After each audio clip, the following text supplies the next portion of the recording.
It's about history. It's about preservation. It's about sense of place here on Eastern Long Island. With Esperanza Leon, I'm Erwin Levy, and this is Our Hamptons.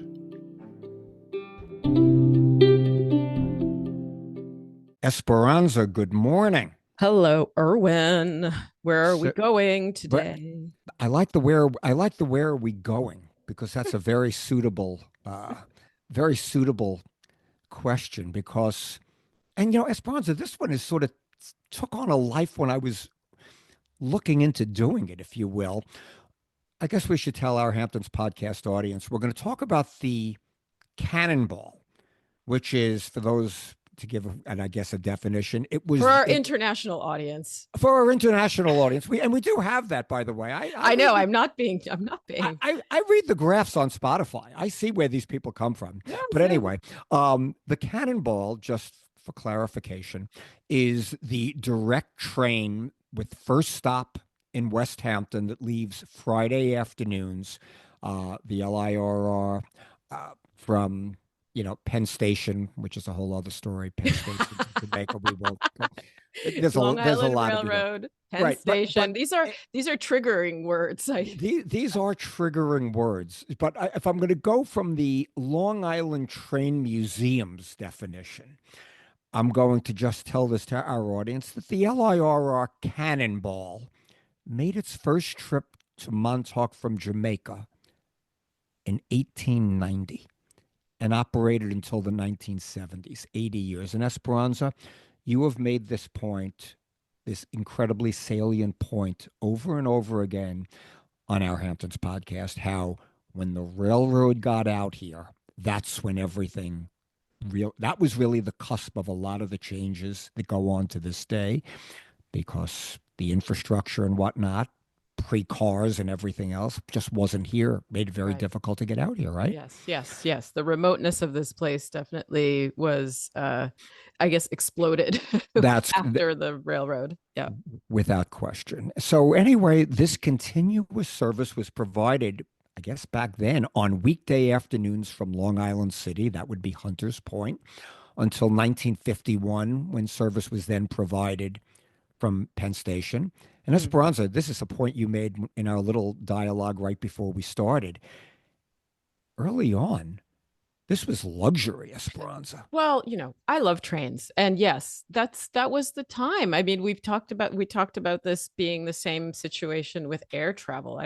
You remember air travel used to be the luxury. That's right. And you had the different classes, and they were really demarcated in a way that it was appropriate. You'd have the very fancy, first class coach, and then you have the riffraff in the fourth class carriage. Exactly right. That's so true. And Esperanza, to your point, originally the Cannonball was composed entirely of parlor cars. Like, this was very luxurious for its time, and it was in this era termed as a very prestigious way to arrive in the Hamptons, quote unquote. By 1966, New York State purchased the LIRR from the Pennsylvania Railroad, and then it was put under the operation of our beloved MTA. Needless to say, somehow, some way, I think the luxury started to end around that time. Okay. Welcome, proletariat. Exactly. Very good. Very true. Oh my gosh. We're going to get a little into, but Esperanza, this really led us to almost discussing a history of the LIRR. And again, it's something you've brought up so many times on our Hamptons podcast.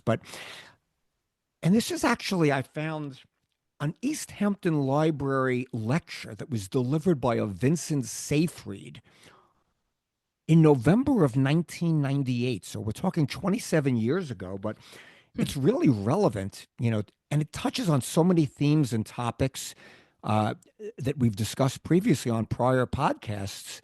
We're going to hear about Arthur Benson and among other things. But anyway, this effort, the Cannonball, the LIRR, was really about Austin Corbin. Yeah, we've everybody focuses so much we have ourselves on Benson, but Corbin was yeah, this was the Gilded Age, right? And he was a That's player. that's a great way to put it. It was the Gilded Age of New York for sure. Became president of the LIRR in 1881. And the minute he got there, I mean, there were problems. The railroad was bankrupt. It was formerly three different railroads. I mean, there were a lot of issues here. And the interesting part of the story, and really one, you were a little more familiar about this than I was, the fulfillment of his dream, it was not just about getting a railroad to the end of Long Island. His objective was like shortening the distance by water between England and New York. Yeah. Yeah. You So know, really, it was about transatlantic travel. that's Yes. Yes. that's the real storyline here, Yeah. Esperanza. Shortening the trip from New York to London, or Exactly. right. Yeah. Right. And it became so essentially the railroad on Long Island would be his link in that chain of transportation, as Hmm. Mr. Siegfried was talking about during this lecture. And the train at the time, again, we're talking 1881, like we'll call it late 1800s. It ended in Bridgehampton at that point. And if he could, and the point was, if Austin Corbin could figure out a way to get it out to Montauk Point, there would be less travel for people, and also for mail. He was Right. also thinking in terms of the mail. I mean, it was 10 days for a sent a letter from Liverpool to New York. I mean, it was a 10-day plus event to get there. So, but again, the other thing, of course, was the possibility of getting people across the Atlantic Ocean. Hmm. He had a vision. Esperanza, how many times have we spoken about this? The delusions of grandeur in prior podcasts of what these people were foreseeing. He was thinking of building a big depot at Fort Pond Bay, Yes.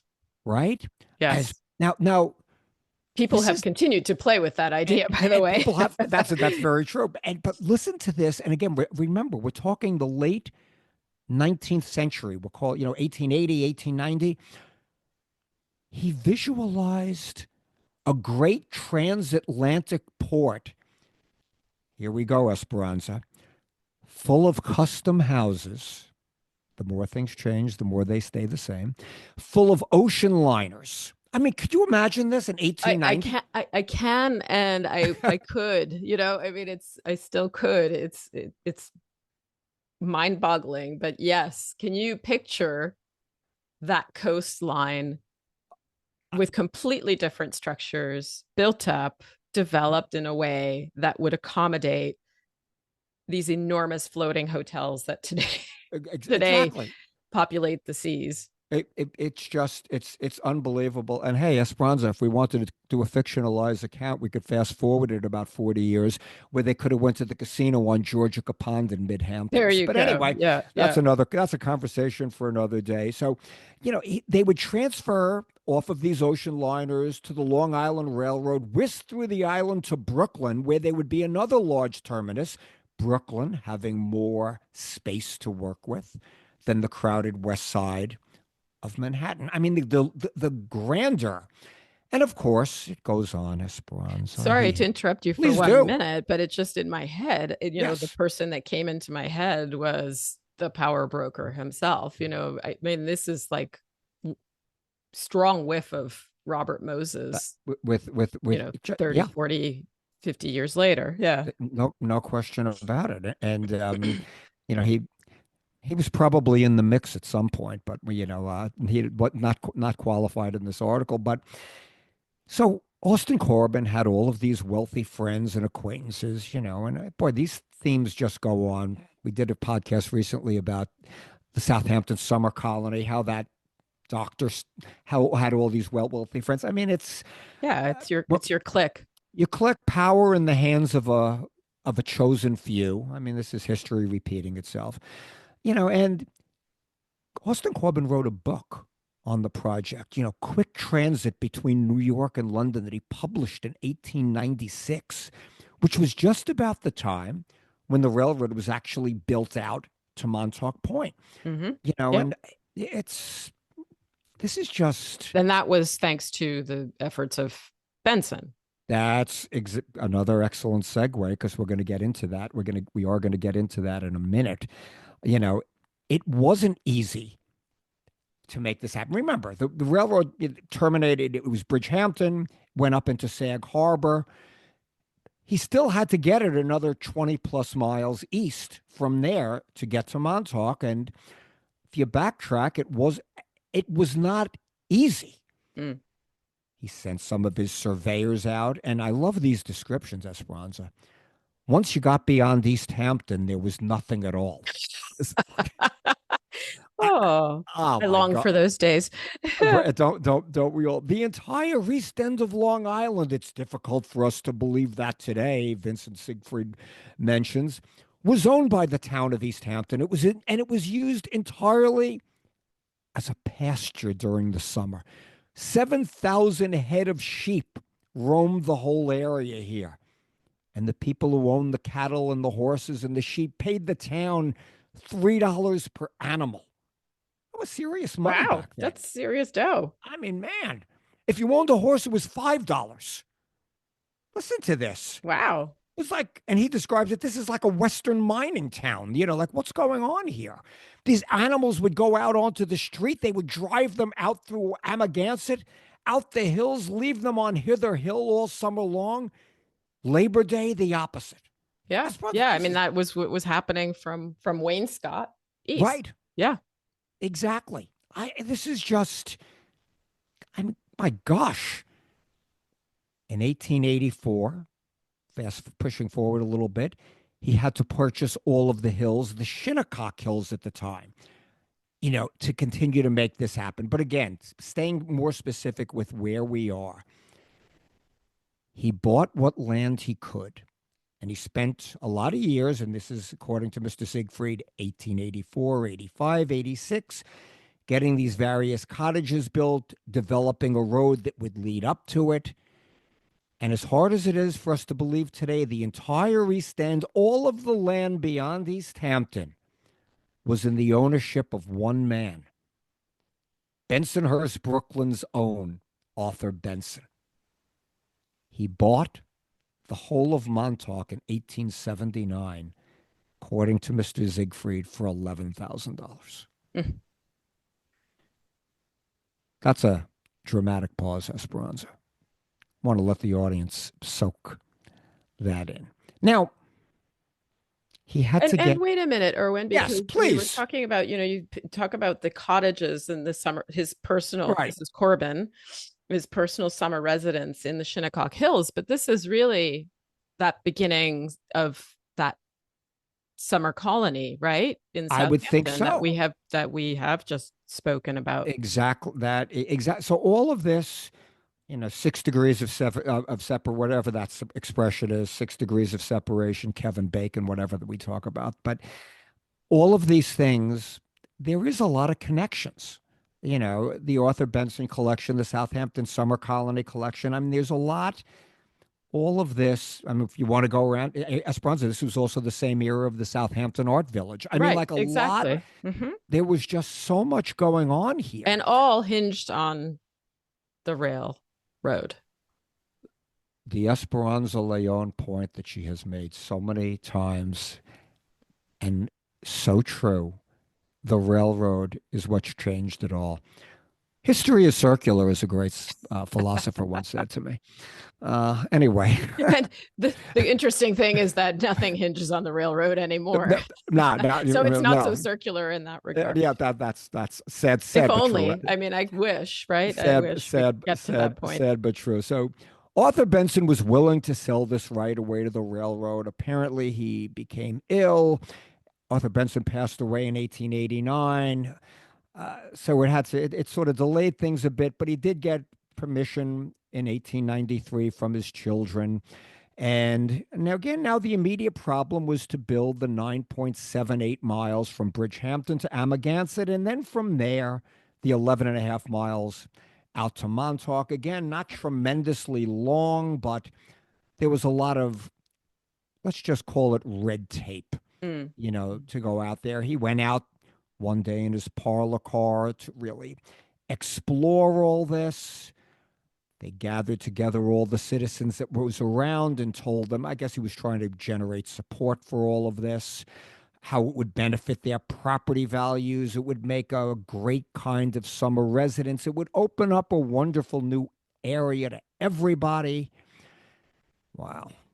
So many themes, Esperanza, that Wait. I love this. go, tell us.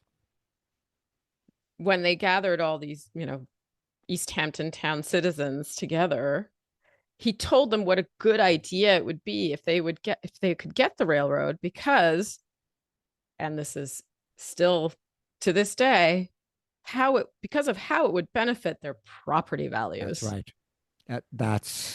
It's just, Esperanza, that does play into your history as circular commentary, right? I mean, it's just these arguments are not all that Well, again, different. it's the commodification. It's just, who owns the land, how much it's worth, your portfolio. Exactly. Oh, did you hear that sigh? I gave you one. Yeah, exactly. Okay. Okay, so, to continue extend Esperanza's point, the people decided, okay, it's not a bad investment. They were willing to donate that property to give him what he needed. He got the legal permission to make all of this happen. Again, some, red tape he had to get through the courts. I don't want to get too deep in the weeds. He had to condemn small little chunks of property here and there, but I mean, yeah, you had to get all this pasture yeah, land, yeah. I mean, this right? was You had to get the animals out of the way. I mean, this was a heavy lift, okay? Come on. But No doubt. ultimately, Esperanza, Austin Corbin had this permission, had their deeds in his pocket, was able to build the railroad, and Mr. Siegfried goes on. It's the cornerstone and really the beginning of the development around June of 1893 that the railroad legally incorporated, and with everybody seemingly on board, they got going. And the intention was to build the railroad not only to where it ends today. Here's another thing. Not only that, but another dramatic pause. But right below the hotel that was up on a little mountain there to run it along the lakeside up to Culloden Point. And by hotel, what hotel would that be? I Not, I mean, Unclear. maybe he's referring to the Montauk Manor today, Maybe. right? Maybe. Yeah. Maybe. But he wanted to make that happen. But then they decided not to, apparently. But during the rest of 1893, he was able to clear away any of these other little problems. So let me just backtrack for a second, and I'm going to just read this verbatim so we understand. The man who operated the Sag Harbor Turnpike tried to stop them because the railroad crossed his turnpike at 2 points, and he didn't like the idea of having a grade crossing where he operated his stagecoaches. So they had to take him to court, and the judge threw out the whole thing for him. So he was all right on that problem. They cut the land in three pieces. Listen to this. The Fort Pond Bay area, which is where the railroad terminates today, was the part sold to the LIRR. Hither Hills, that was the forest. It's now a state park. The Bensons kept that in their own property, and it wasn't until afterwards that New York State bought the whole of Hither Hills. That's when it became Hither Hills State Park that it is today. The extreme tip, the third piece of this little land puzzle, Esperanza, also remained with the Benson heirs, and that's the place where we now have the little village in Montauk and where you have Montauk Point. So this whole vast area, I'm speaking of 5,900 acres, a lot of ground, and it's hard for us to believe that in 1896, and we spoke about this, Esperanza, during the episode we did on Montauk, Correct. 1896, there were three houses on it. Yeah. Three houses and a lot of animals And a in lot of summer. animals. And a lot of animals. I mean, I And a know, lighthouse. I mean, there was, yeah, let's not God, forget, there were three like houses, but there was a Esperanza, lighthouse. I like the way we're doing a little segue with references to some prior episodes because it's all just so connected. Of If you course. go, Yeah. but that's that's really the storyline here. And if you go along the Montauk Highway, they'll you could still look where first house, second house, and third house existed. But moving this along, you had to get all kinds of people out there to do the building. And again, this is something we've spoken about this issue on many an occasion also. You had to get these materials out there to build Esperanza, 100 miles east of New York City, right? Yeah, You know, materials and people. I mean, and and there weren't and enough people people out here to do this. and luckily in New York there was a vast labor pool, and he was able to get a large group of men willingly to come out here to what they regarded as a desolate wasteland at the time. Many of them Italians, small number of Germans. Esperanza, yet another theme touched on a million times. This is an episode about the Long Island Railroad, yes, but boy, we're going off into some tangents. Where were these people going to live? Right. There was no house. First of all, there was no There were housing. three houses. There, They couldn't stay at the lighthouse. Esperanza, let's transport our audience back to this time. We're building a railroad to a place that has three houses. I mean, this is just an unbelievable story. And you needed all of this manpower to do it. He took a lot of old, broken down freight cars, box cars, moved them out here. So he took these cars on the railroad and made housing out of this. Hey, Esperanza, here's a Container 2020. housing. How very forward thinking. We could solve the affordable housing crisis right now. Stick people in railroad cars. Well, Okay. it's happening.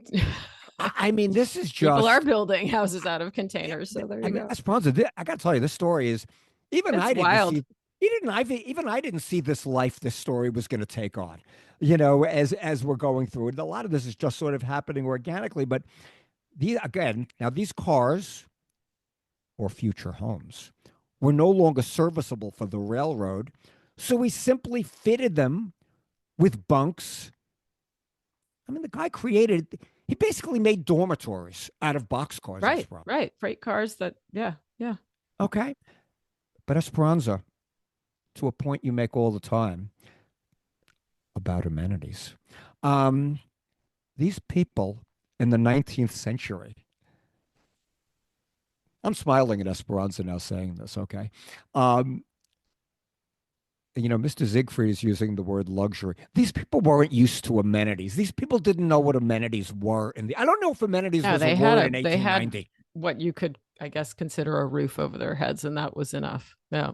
That was their amenity. No running water, They no sanitary if any they kind. were yes, they were willing to not have any luxury at their fingertips. They were happy to have a job and happy to have employment.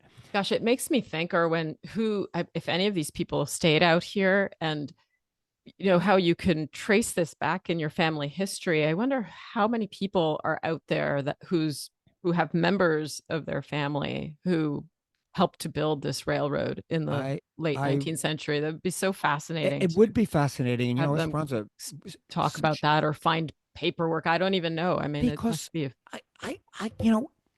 we're sort of going off script here. Not that we have elaborate scripts, as our Hamptons podcast audience knows, but it really is.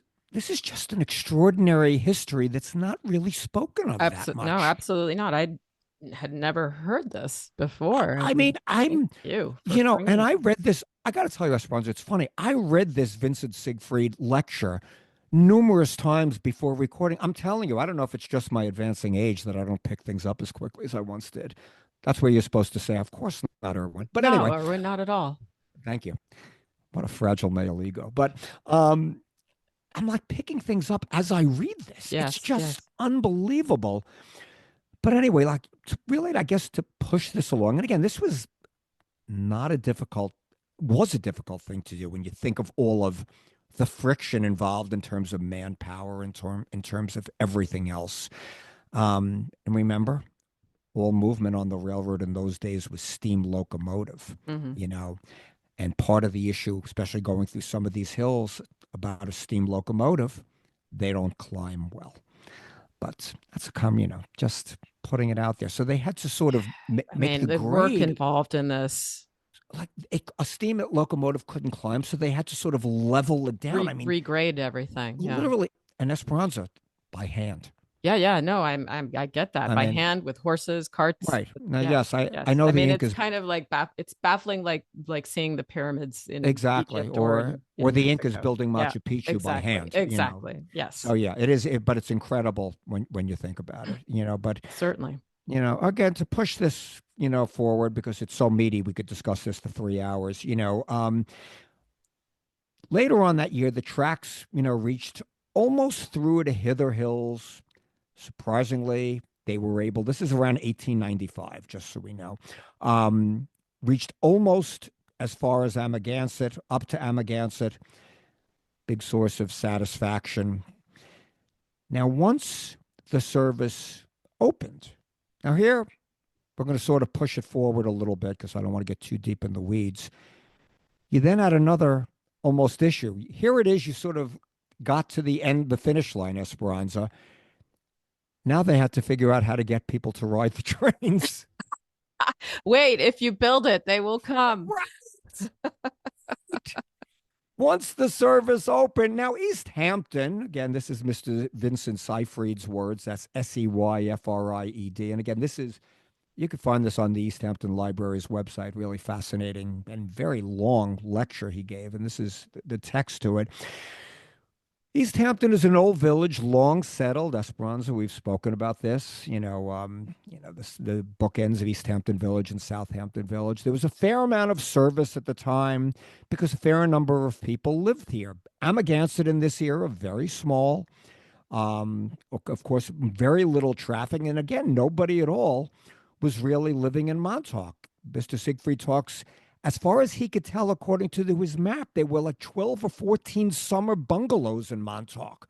And then the men, you know, those men would come out and stayed there for the summer. Right. So it wasn't like a commuter traffic back and forth, back and forth. Yeah. Correct. Yeah. So Correct. who's really using these trains? That's exactly correct. And, you know, the early timetable he has, They could have the put the sheep in them. that might have been an easier way to get them, you know, to get them across. I mean, that's really for Kind of how it feels today. yeah. Now, I'm going to push this along so we sort of get to the part where he starts talking about the Cannonball. As the years went by, trains were distinguished because of their speed or because of what, you know, they meant.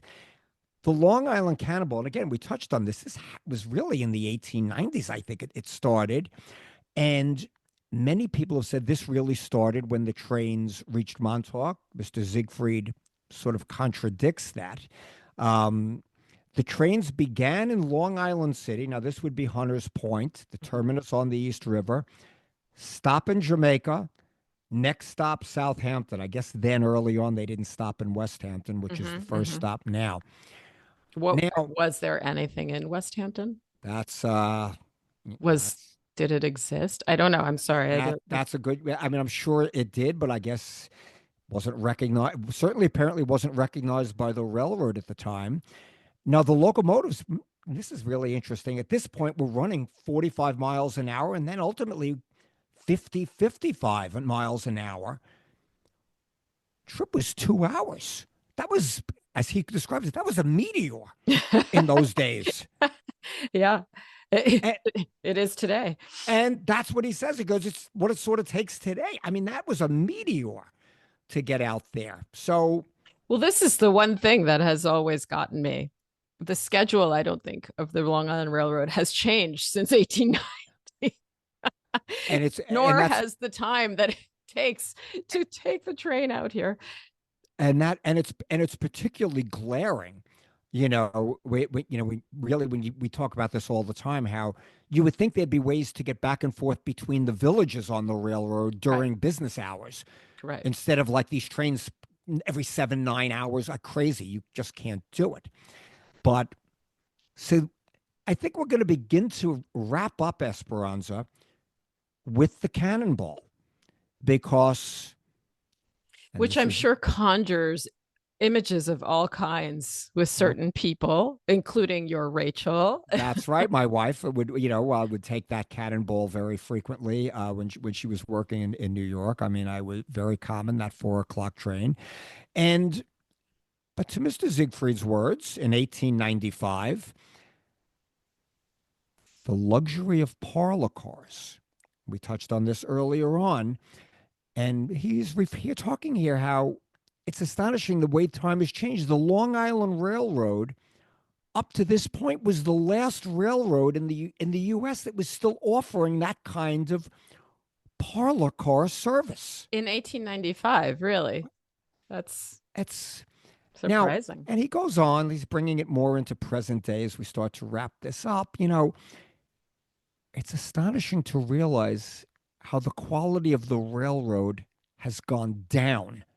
And Esperanza, you made this point. We were talking about this early on, right? I Well, think yeah, even I mean, before I we feel signed like the on. quality of everything has gone down, but yes, the train in Right. particular, yeah. And now remember, there was competition now from airlines, the jitney, buses, if you want to go really into total present day, Uber and everything else. But the other interesting thing that they had over the years, and we should really touch on this, and I had never heard of this, were the fishermen's trains. Oh, you'd never heard of the I had Fisherman's never heard of this. Special? Now, you knew this, right, Oh, Esperanza? yeah. Yeah, yeah, Oh, yeah. okay. Did you ever take the fisherman's train? Oh God, please no. Okay, okay. But the fisherman's train, we should really, I this is lived out very, here.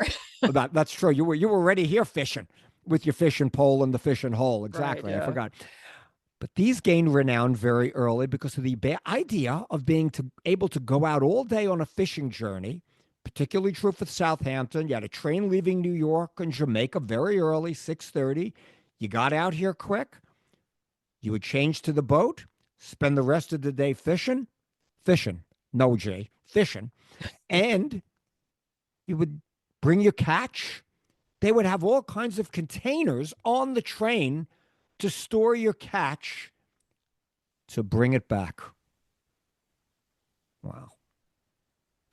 What a cool story, Esperanza. Yeah. Yeah. Now, Well, today, I mean, what is the one special train that there is apart, the Cannonball probably is the only one that remains, but the every year for the St. Patrick's Day parade, they do right. have special train service for that. That's right. It's That's nice. right. And one thing I did pick up also, Esperanza, in this article was, and this is really, I want to talk about revenue. Mm. Esperanza, do you know that early on, the Cannonball left at 3:58 PM. p.m.? Right. Now, And and isn't that here's, the same time? yes. Yes and no. And I'm going to tell you why. And this is a really good place to close because it's really sort of fitting. Esperanza, 3:58 off peak. 4:03 peak. The ticket sales, the price difference between peak and off peak. Okay. Now, from an article from 2013 in the East Hampton Star. Okay. I'm just going to, and now remember, so this is 2013. So we're 12 years ago. When they switched this time from 3:58 off peak to 4:03 peak for the Cannonball, the price difference was $7.25 a person. Sneaky, sneaky Multiply railroad. that. Multiply that by 2,000 passengers. Esperanza, Mm. $14,500 in additional revenue for the Long Island Railroad, making that train dramatic pause. Peak. And now were people up in arms, or did they just I go don't and get on the believe train and drink all the way out to the you East took End? the words out of my mouth because I think at that point, these people had a Friday mindset and You have a said, captive audience, what are you gonna yeah, do? hey man, Yeah. 358, 403, just pass the Stoli, will you? And I think that's sort of, but oh my gosh, Esperanza.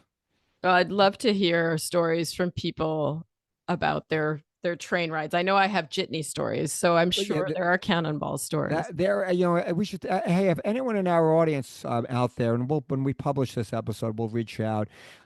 We really should. If there are cannonball stories, and God Almighty, there are probably a ton of them. We really would love to hear them because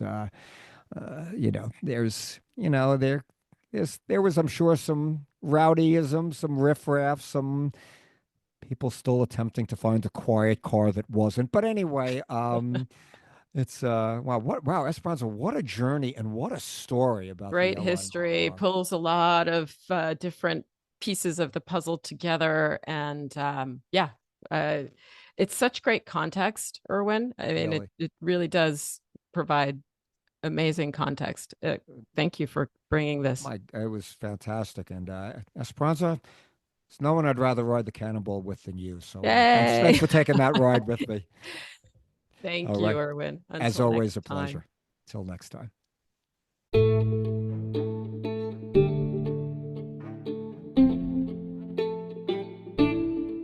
Thanks so much for joining us. New episodes of Our Hamptons are released every other Tuesday. Find them wherever you get your podcasts.